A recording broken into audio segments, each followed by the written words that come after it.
খালি ঝগড়া করে, কথায় কথায় বাপের দেয়া বস্তুর খোটা মারে। দাদা কেন করাইলা আমায় বিয়া, আমি চিন্তায় বাঁচি না।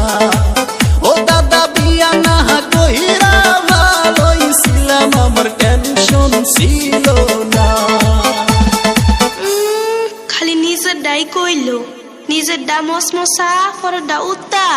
দাদা হুনো, 4 মাস হইছে বিয়া হইছে, কাছে আসে নাই, আমার কাছে বসা একটু আদর করে নাই। ইনস্টাগ্রামে কনক শেয়ার